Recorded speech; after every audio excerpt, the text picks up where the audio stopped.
On May 9th, 2015, 46-year-old Marty Durham was sitting on his bed in Sand Lake, Michigan, and he couldn't stop laughing.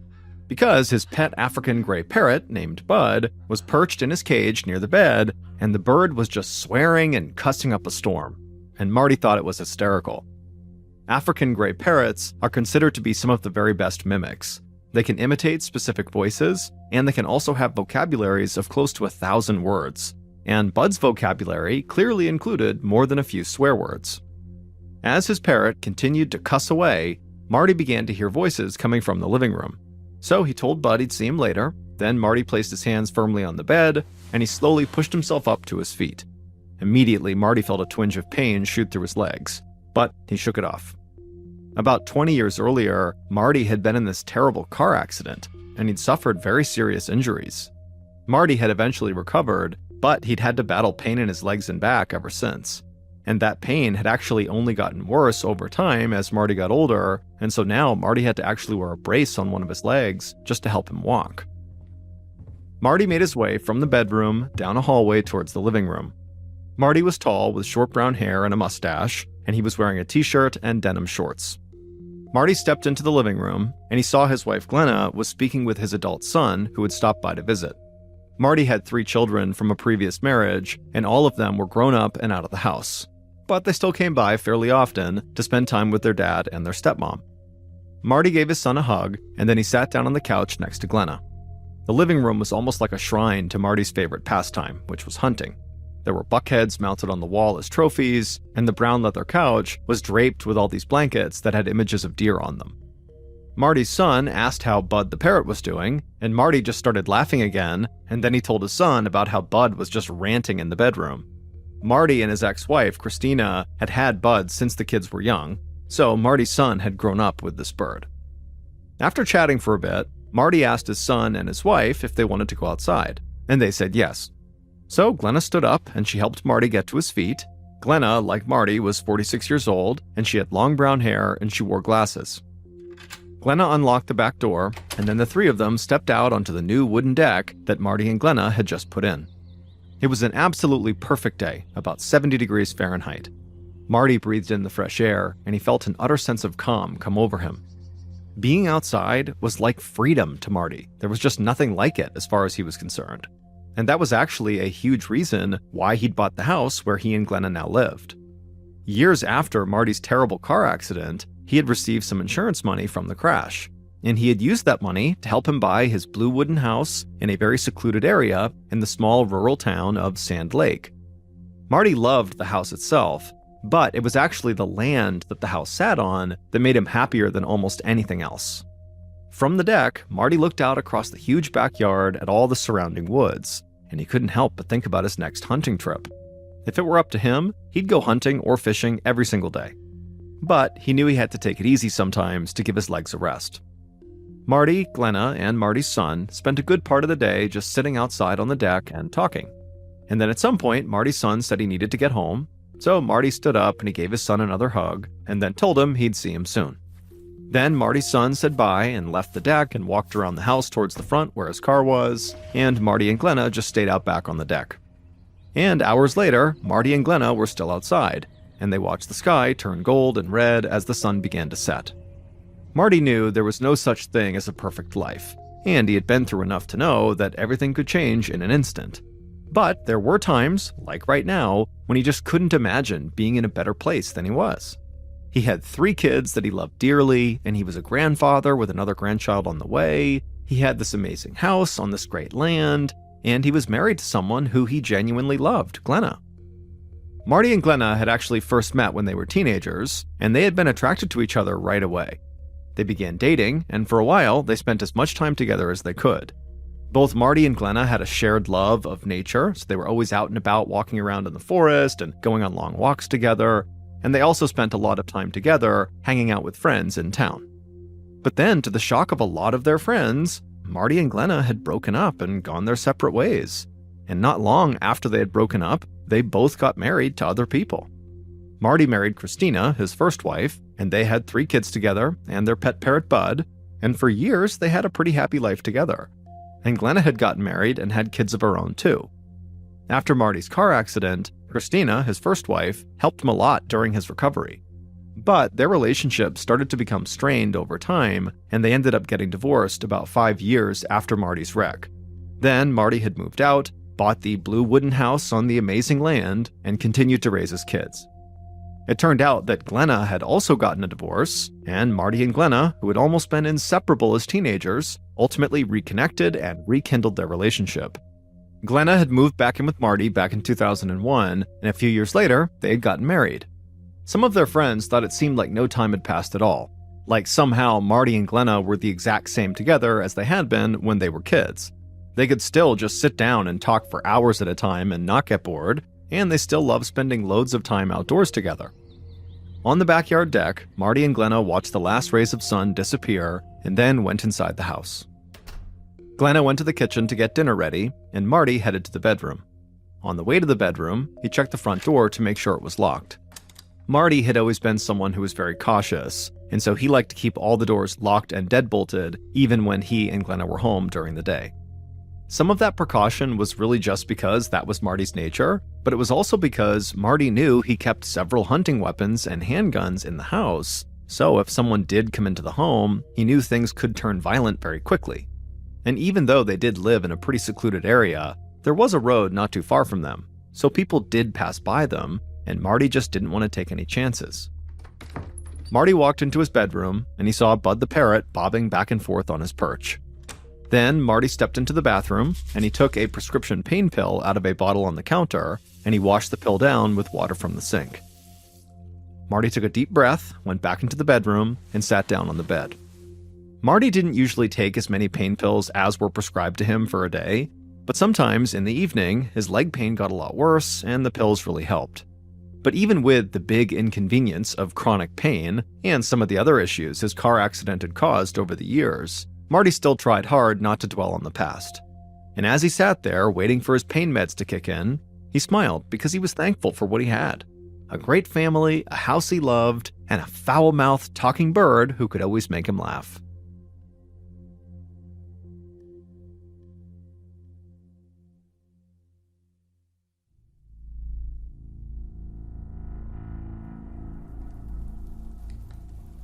On the evening of May 11th, 2015, so 2 days after Marty's son had come to visit, the smell of Italian food wafted through Marty and Glenna's house. Marty walked into the kitchen and sat down at the table. Then Glenna came over and put down a plate of spaghetti and garlic bread in front of him, and then she also put another plate down for herself, and she sat down across from Marty. As they ate dinner, Marty talked about wanting to plan a trip with some friends to go hunting wild boar and ram. Those types of hunting trips were far more complicated to coordinate than deer hunting trips in this area. And the pain in Marty's legs often made it very difficult for him to drive, which might make the trip even more complicated. Still, Marty was excited to try to put the trip together, and Glenna didn't have any objections. She often drove Marty to his doctor's appointments or other important places he had to go, and so they could figure something out for the hunting trip if they needed to. After dinner, Glenna picked up the plates and left them on the counter in the kitchen. Then Marty and Glenna went to the living room and watched TV for a couple of hours. Finally, just after midnight, Marty was tired, so he said goodnight to Glenna, he got up, and he went to their bedroom. Glenna told him she was going to stay up a bit longer and look at her phone. Once he was in the bedroom, Marty undressed and got into bed. He then said goodnight to Bud the parrot, then flipped off the light and went to sleep. But hours later, at about 5 a.m., Marty suddenly woke up feeling really startled. He heard his closet door open, and then he heard shouting. And then Bud the parrot began squawking from his perch, and Marty was just so confused he had no idea what was going on. But then Marty's eyes focused in the low light, and he saw there was someone standing in his bedroom just a few feet away. And so Marty shouted at this person in the room, and the bird squawked even louder. Over 24 hours later, so on May 13th, Marty and Glenna's neighbor watched smoke rising into the air not far from her house.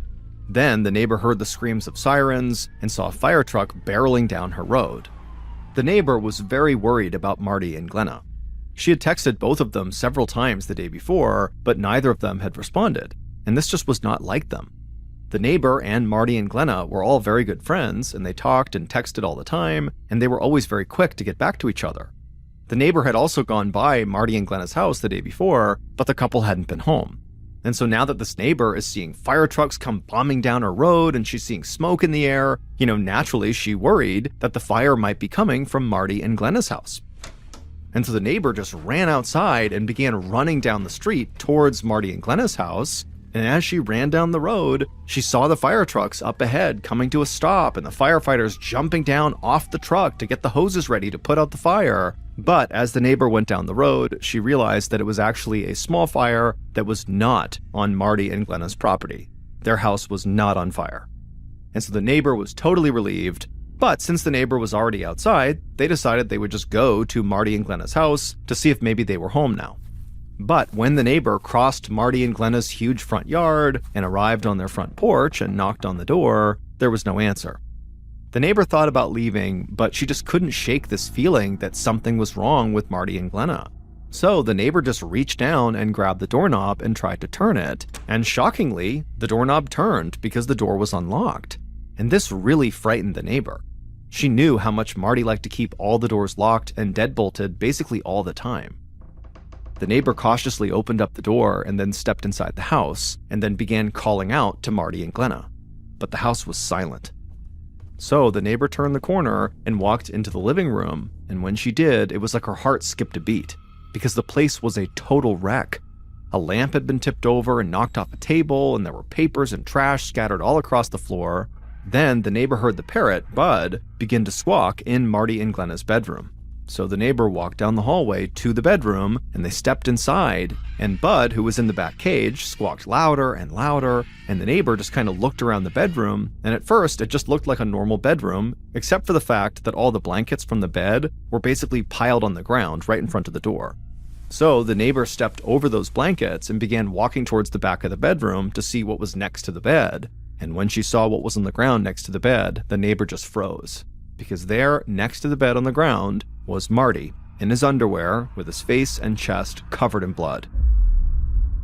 The neighbor was totally shocked, and they turned to run out of the room, but as soon as she turned, she looked down and realized now from her vantage point, she could see that actually Glenna was inside of those blankets that she had stepped over when she first came in. And now the neighbor was seeing Glenna's face, and Glenna's skin was pale and her hair was matted down with blood. And the neighbor just screamed and jumped over Glenna and ran out of that house and then screamed for all the firefighters who were right nearby putting out that small fire. And one of the firefighters saw the neighbor and rushed over to her, and after she explained what she just found in her friend's house, the firefighter motioned for two of the first responders, and then the three of them ran into Marty and Glenna's house. And then as soon as they walked into the bedroom and actually saw Marty and Glenna on the ground, the first responders knew they were dealing with a crime scene. And so one of the firefighters called police dispatch, and he said they had just found two dead bodies and they needed police on the scene ASAP.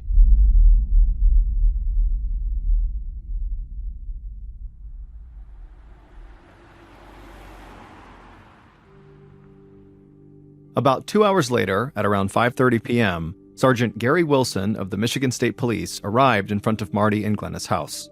Sergeant Wilson saw an ambulance and a fire truck nearby, and there were multiple firefighters, paramedics, and state troopers standing outside the house.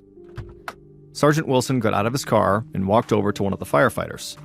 The firefighter explained that they had to put out a small fire in the area, but then this woman had come running out of Marty and Glenna's house screaming for help. The firefighter said, once they had seen what was inside of the house, members of the fire department and other first responders were instructed to stay outside until police arrived, because it was believed the house was now a crime scene. Now, Sergeant Wilson had been told all of this already by police dispatch. He also had been told that he was very likely responding to a double suicide. But when Wilson approached the house, one of the state troopers went over to meet him, and that trooper believed there was a strong chance they were actually dealing with a double homicide, not double suicide. Wilson followed the trooper inside the house to the bedroom. And when Wilson saw Marty on the floor, he was also pretty sure the man had not killed himself. Marty had multiple gunshot wounds, and there was no weapon nearby. Then Wilson stepped over to the pile of blankets on the floor to get a better look at Glenna's body, but when he crouched down on one knee and leaned in closer to her, he heard a loud gasp. Glenna's eyes opened, and then she screamed. Wilson stood and stumbled back a few steps. He was in shock. But he quickly called for a paramedic and kept shouting over and over again that she's alive, guys, get in here. Paramedics rushed into the bedroom and began working to get Glenna oxygen. Then they put her on a stretcher, wheeled her outside, and got her into the ambulance. As the ambulance sped away to the hospital, Wilson stood in Glenna and Marty's bedroom, trying to recover from the shock of what had just happened. And then once he'd caught his breath and calmed down, Sergeant Wilson called in that one of the victims, who everybody thought was dead, was actually alive. And also, Wilson said he believed they were not dealing with a suicide, but a murder, and so he needed a forensics team. Not long after Glenna woke up in the bedroom, a state forensics team arrived at the property and began doing a thorough sweep. In the bedroom, not far from Marty's body, they found several bullet casings. They also found a key to Marty's gun safe on the floor, and they located the safe in the closet. So Wilson's first thought was that someone who knew that Marty kept guns in his safe had taken the key, gotten a weapon out of the safe, and then using that weapon, they had killed Marty and attempted to kill Glenna. And the idea that the killer was someone the couple knew made sense because there was no sign of forced entry in the house. Now, Marty and Glenna's neighbor had found the front door unlocked, so it was possible that maybe Marty or Glenna had unknowingly welcomed the killer into their home. But the forensics team also found something very strange in the bedroom. Marty had died while clutching a patch of hair in his right hand, so they would need to run DNA tests to see if the hair matched Marty's or if it belonged to someone else, like maybe his killer. Sergeant Wilson heard someone calling to him from the living room, so he stepped out of the bedroom and headed that way. When he got there, he saw a forensics officer on the ground bagging a piece of evidence. The officer had found a .22 caliber Ruger revolver underneath one of the living room chairs. Sergeant Wilson knew they would have to wait for ballistics testing to see if this revolver really was the murder weapon, but Wilson already had a strong feeling that very likely this was the murder weapon. And he was almost positive that that gun must have come out of Marty's safe. After several hours in the house, Wilson felt like he still had a lot of questions to answer, so he called the hospital in hopes that Glenna was now in stable condition and able to talk to him about who had shot her and her husband. But doctors would tell him that Glenna unfortunately was still very much recovering from her wound and not really in a good position to talk to him, at least not yet. So Sergeant Wilson decided if he couldn't talk to Marty's wife, then he would just start his investigation with other members of Marty's family, his kids. On May 14th, so a day after Marty's body had been discovered, Marty's two sons and his daughter climbed under the crime scene tape outside of Marty's house and approached the front door. They all stood at the door, still in total shock. How could this place that had made them so happy over the years now be just a violent crime scene? It just didn't make sense to them. The siblings entered the house. They were there to pick up Bud the parrot so they could bring him back to their mother, Marty's ex-wife, Christina. But before they actually made it to the bedroom to grab Bud, they were all stunned by the mess in the living room. Their dad and their stepmother had always kept the house very neat and tidy, so it didn't even look like the same place. Then something caught their attention. A large manila envelope was on the living room floor amongst the mess, and so one of Marty's sons crouched down and opened the envelope and looked inside. And he showed the contents to his brother and sister, and they all agreed this was something they should hold on to. Then they went to the bedroom to get Bud the parrot. Soon after they had left, the siblings brought Bud to their mother's house. Then they decided to show the police the manila envelope they had found. Later that day, after Marty's children had contacted the police, they were brought into the local station to be interviewed. Sergeant Wilson had already planned to begin his investigation with Marty's kids, but now that they had this manila envelope, he was so eager to speak with them. Wilson knew there was a good chance that he was simply dealing with three grief-stricken young people who had just lost their father, but he still could not eliminate any of Marty's kids as potential suspects, at least not yet. So Wilson first led Marty's oldest son, Justin, into a small office at the station. Wilson wanted to meet with each of Marty's kids separately. He believed that if one of the kids had information about the case, they were more likely to share it if each of them was on their own. In the office, Wilson told Justin they were not accusing him of anything. They just wanted to talk to him to see if he had any information that could help with their investigation. And Justin was very calm and seemed eager to cooperate. Wilson asked Justin if he knew about any enemies his father might have, or if his dad had recently had a falling out with any of his friends. Justin said he couldn't think of anyone. He said his dad was really close with his neighbors and his hunting buddies, and they all seemed to get along really well. But then, Justin got a look on his face like he just remembered something. He looked up at Wilson and told him that there were a bunch of people who knew his father had a big supply of prescription pain medication inside of his house. When Wilson heard this, he immediately sat back in his chair and just thought for a second. At the time, the opioid epidemic in the United States was near its height. Prescription painkillers, like the ones Marty took, were in very high demand, and addicts had been known to commit terrible crimes to get a hold of these drugs. So Sergeant Wilson started to wonder if someone who knew Marty had killed him and attempted to kill his wife simply to get a hold of Marty's pills. After they talked a bit longer, Wilson thanked Justin for his cooperation and told him police would be in touch if they needed anything else. Later that day, Wilson and other investigators met with Marty's 2 other kids, and their version of events surrounding their visit to their dad and stepmother's house and the manila envelope they found in the living room were all basically the same. So, in the following days, investigators met with other people who were close to Marty to see if they had any information they might be able to add. And one of the people investigators spoke to said she knew that Marty's guns were not the only things that he and Glenna kept locked up in their safe. They also kept a couple of $1,000s in cash locked up. But, as Sergeant Wilson knew, no cash had been found inside of that safe. And so suddenly, the information about this missing money and the information Marty's son had given about Marty's pills started to paint a picture of what happened for investigators. And so now their theory was that someone Marty and Glenna knew had possibly come to their house with the intention of robbing them of their cash and their prescription drugs. So Wilson wanted to meet with anyone who had known about the safe in the couple's house to see if he could track down the missing money and Marty and Glenna's attacker.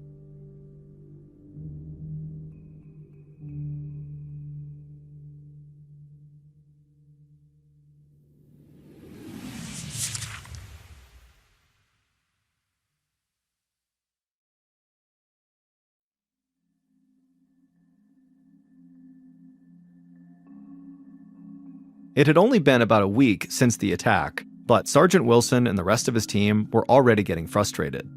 They felt like they had all these puzzle pieces right in front of them, but none of the pieces seemed to connect. There was the missing money from the safe, there was that manila envelope that Marty's kids had found in the living room, and there was the potential that somebody had wanted to steal Marty's prescription pain pills. But as investigators spoke to just about anybody who had any connection to Marty and Glenna, they couldn't find any evidence that sort of pointed to a particular person, a primary suspect, and they still had no leads on the missing money. Wilson had desperately hoped that Glenna would be able to provide the missing pieces that would make the puzzle kind of come together, but she was still recovering in the hospital, and so for now, an interview was still not possible. But when the investigation began to look like it was genuinely running into a dead end and might go cold, Michigan State Trooper Barry Wolf took a phone call at his desk. Wolf, like other members of the investigative team, had been worried about the lack of progress they were making. But as he listened to this caller on the other line, he wasn't sure if he was getting the tip police had been hoping for, or if he was about to be sent on an insane wild goose chase. The caller was a woman who was named Fran Falon. She was the wife of one of Marty's cousins, and she was a self-proclaimed psychic. On the phone, Fran told Officer Wolf that she had received important information about Marty's murder during a psychic reading, and she'd like to share this information with the police. And so Wolf told Fran he'd be right over to see her. Then, Officer Wolf told Sergeant Wilson about this call, and neither of the men really believed in psychic phenomena, but a person saying they had potentially important information about this case, especially someone who had a family connection to the victim, couldn't be ignored. So after speaking to Wilson, Wolf left the building, got into his cruiser, and went to meet Fran at her house to see what her supposed visions had shown her. When Wolf arrived, he found Fran sitting on her back porch, and she motioned for him to join her. Wolf introduced himself, thanked Fran for contacting him, and then took a seat next to her. Fran spoke in a low but very confident voice. She knew some people thought she was crazy or just making things up, but she trusted her psychic gifts, and she felt like the police should trust them too. Fran reached down beside her and took a small notebook out of a folder. She told Wolf that she had written down information she'd received during a recent psychic vision. Then she flipped open the notebook and began reading. Fran told Wolf that it was important for police to look under the couch or the love seat in Marty and Glenna's living room. Then Fran looked up and stared directly into Wolf's eyes and told him that Marty's right hand was also going to be very important to the investigation. When she said this, Wolf sat back in his chair and just stared at Fran in disbelief. Investigators had found that Ruger underneath a chair in the living room. Sure, that wasn't the same as a couch or a love seat, but that was pretty close. Also, Wolf was shocked to hear Fran mention Marty's right hand because Marty had been found clutching that patch of hair in his right hand. But Wolf's first thought was not that this woman was actually psychic. It was instead that she clearly had information about a crime scene that only somebody who had been there would know about. And so Wolf did not want to alarm Fran in any way that he could be onto her, and so instead he just smiled and told her that this was very interesting, and then he asked her where she had been at the time Marty was murdered. And Fran would tell him that she had been with her daughter. After that, Wolf thanked Fran again for getting in touch with him, and then he walked off her porch and went back to his car. Once he was inside and turned it back on, he gunned the engine and sped back to the station to tell the rest of the investigative team about this weird meeting. And once he did tell them about this weird meeting, the Michigan State Police had to either accept that Fran really got this information from a psychic reading she'd done, or they would have to add a local psychic to their list of suspects. Sergeant Wilson told investigators to follow up on Fran's alibi, and he could barely believe the turn this investigation was taking. But it wouldn't be long before Wilson realized having a psychic involved was not remotely the weirdest thing about this case. In October of 2015, so almost 5 months after the attack that left Marty dead, Sergeant Wilson finally got the call he'd been waiting for. Glenna had been released from the hospital, and she was now able to speak with police. Investigators had spent the last few months searching for that lost money and looking into the psychic's background, and they had come up empty. They had potential suspects, but none of them seemed all that viable. But now, Wilson would be able to talk to someone who was literally there when the attack happened, Glenna, and he hoped she'd be able to clear up a lot of the questions that he and his team still had. Glenna met with Wilson at the police station, and after they made it into the interview room, Wilson asked her, what do you remember about the day that you and your husband were attacked? And immediately, when Glenna began to talk, Wilson knew he was not going to get the clear-cut evidence he had been hoping for. Glenna told him she'd been struggling with her memory ever since she arrived at the hospital. She said she could barely remember anything about the day of the shooting, or even the days leading up to it. Wilson knew Glenna was dealing with a serious head injury, so her memory loss did not come as much of a surprise. But he still believed Glenna was going to be the key to figuring out who killed Marty. So Wilson began talking to Glenna about pieces of evidence that had been found at the scene, hoping maybe something would spark her memory. But by the end of the interview, Glenna had not remembered anything that could point the investigation in any one direction, and so Wilson began to feel lost again. So, as the weeks and months passed, investigators continued to pursue all of their potential leads, but they still had no clear killer, and Marty's family was now also starting to become very frustrated. They wanted answers, and they wanted some kind of closure. But even as the 1-year anniversary of Marty's murder approached, the case was still open, and people close to Marty had no idea if it would ever be closed.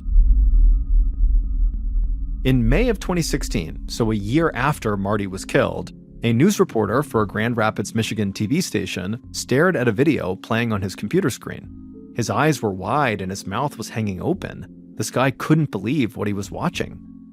On the video, Marty's pet parrot, Bud, was clinging to the side of his cage, and he was shouting in Marty's voice. Then the parrot's voice would completely change, and he would speak in somebody else's voice who was not shouting, and then the parrot would shift back into Marty's voice, and he would keep on shouting.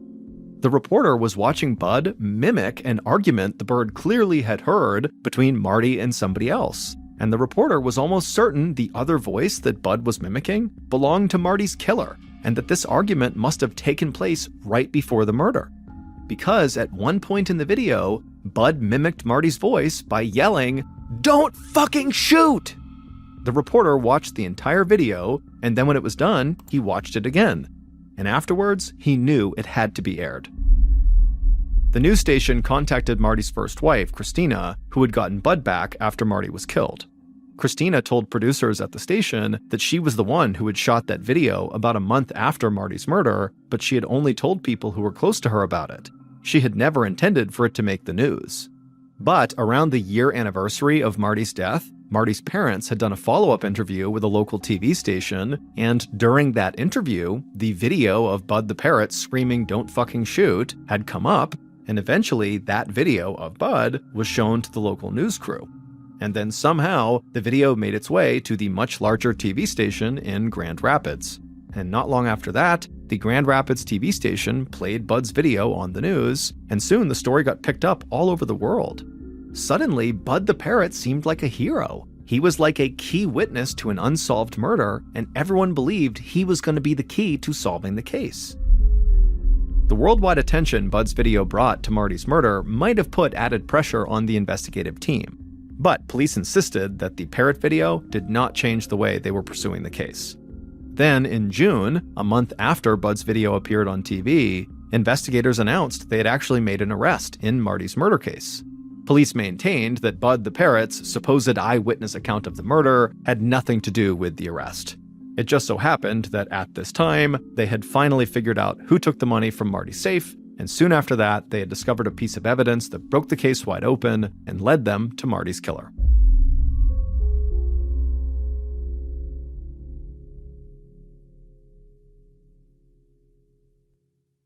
Based on evidence found at the crime scene and interviews conducted throughout the investigation, here is a reconstruction of what police believe happened in the early morning hours of May 12, 2015, when someone killed Marty Durham in his bedroom.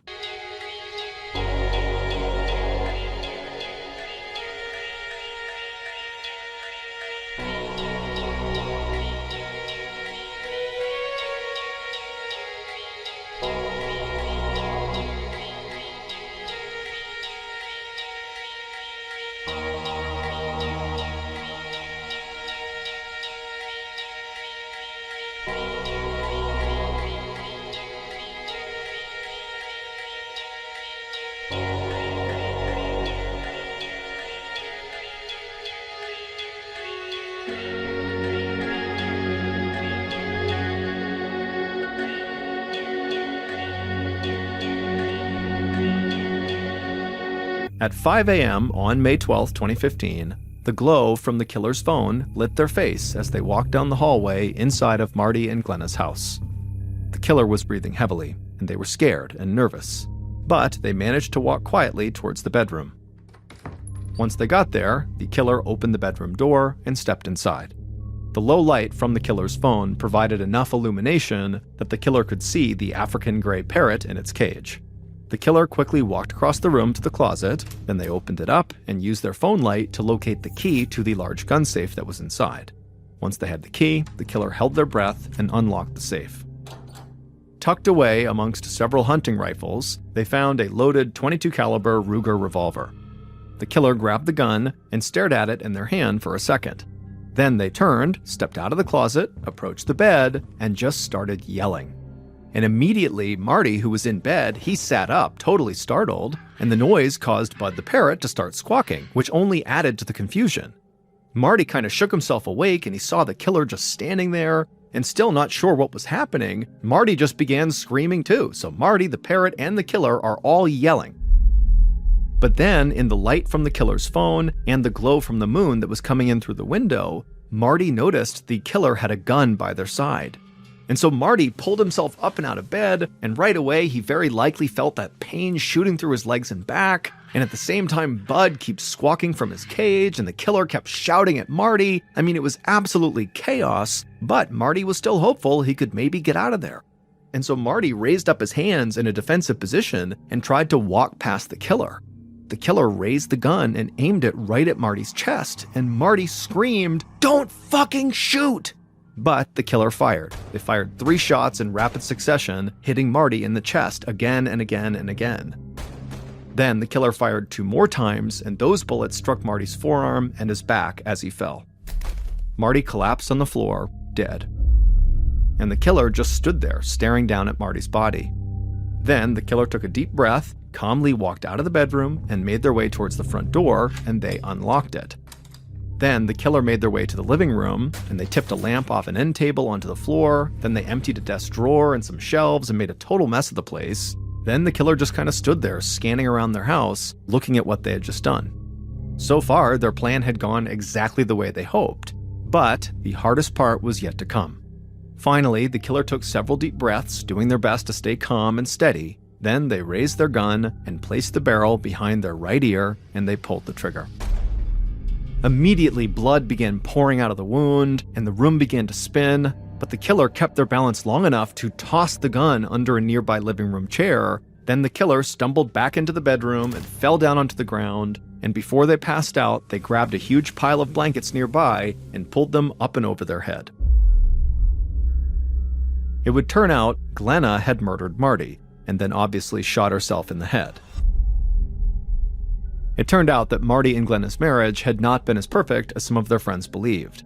Over the years, Glenna had racked up a huge amount of debt. She had lost about $75,000 gambling at nearby casinos, and as a result, she had stopped making mortgage payments on their house. But Marty never knew any of that. Not long before the murder, Glenna had learned that the house that Marty loved so much was now going into foreclosure, and so soon he would learn the truth and they would both be forced out. Early on in the investigation, police had actually learned about the pending foreclosure, and they discovered Glenna's gambling habit. So they started to think that Glenna had killed Marty and then tried to kill herself, seeing a murder-suicide as her only way out. And this murder-suicide theory was only bolstered when police looked inside of that manila envelope that Marty's kids had found when they went to Marty's house to get Bud. The manila envelope contained several letters that Glenna had written to her kids and to her ex-husband. In the letters, Glenna expressed how sorry she was and asked them to please take care of each other. Police believed those letters sounded like suicide notes. But in a case involving a psychic and a talking bird, nothing was ever as simple as it seemed. Because if it was a murder-suicide, why had thousands of dollars been taken from the safe? Why was the house completely wrecked? And why had the gun been hidden in the living room when Marty and Glenna were found in their bedroom? Those were questions investigators had to answer if they were ever going to determine what had really happened. Finally, investigators discovered who had taken the money from the safe because Marty's kids had come forward and admitted they took the cash when they went to collect Bud the parrot. Even though Marty's kids had taken the money, police still didn't consider them primary suspects. Instead, they thought Marty's kids were just young and foolish and had made a very bad decision. So, with the money from the safe now accounted for, investigators were able to rule it out as a motive for the murder. And the psychic's alibi eventually checked out, so the investigators crossed her off of their suspect list, but they would be left wondering how she seemed to know undisclosed details about the crime scene. DNA tests conducted on the hair found inside of Marty's hand also did not end up helping investigators. So all of this brought Sergeant Wilson and his team back to the possibility of a murder and failed suicide attempt committed by Glenna. But of course, there were still unanswered questions. It wasn't like they had found the gun in Glenna's hand. Then, in early summer of 2016, the media and the public latched onto that viral video of Bud the parrot saying, "Don't fucking shoot," and many claimed the other voice that Bud was speaking in sounded an awful lot like Glenna. But police continued to rely on more common investigative techniques to determine if Glenna was, in fact, the killer. They dug deep into Glenna's phone records and internet history, and when they had a clear picture of Glenna's online activity, they got the break in the case they had been looking for. It turned out that hours before Marty's murder, Glenna had been online researching various aspects of the .22 caliber Ruger revolver, the type of gun used to kill Marty. And some investigators believed Glenna had learned a lot more than just how to fire or reload the weapon. They thought she had found a way to shoot herself that would allow her to live and enable her to keep functioning even after she had pulled the trigger. In fact, a neurosurgeon would testify in court that the wounds found behind Glenna's ear were non-lethal, and that those wounds would not necessarily result in a loss of consciousness. This meant that Glenna could have shot herself in the head in the living room and then still managed to hide the gun, get back to the bedroom, and get into position under the blankets, all before she was found. So, as bizarre as this case had seemed at times, investigators believed they had solved the most important part of the puzzle, that Glenna had murdered Marty. Some people close to the case would continue to believe that the crime was still the result of Glenna's failed murder-suicide plan, meaning Glenna really did intend to end her life, but just didn't, because where she shot herself was non-lethal, even though Glenna denied the letters she had written to her family were suicide notes. Others believed there were even darker motives at play, and that Glenna murdered Marty, then tried to make it look like a robbery, and then also tried to make herself look like a victim too. So they didn't believe suicide was ever part of Glenna's plan, that she definitely did try to intentionally shoot the part of her head that wouldn't kill her. This was all a big con. But it's not clear what Glenna's motives were for doing this. Like, what did she stand to gain by killing her husband and framing this whole thing? It just didn't make any sense. But regardless of what the actual reason was for why Glenna did what she did, by the summer of 2016, police had enough evidence to arrest her. Glenna was ultimately convicted of first-degree murder and sentenced to life in prison without the possibility of parole. As of 2019, Bud the parrot was living with Marty's first wife, Christina, and a fellow African gray parrot named Ozzy. Christina said the two birds have become best friends.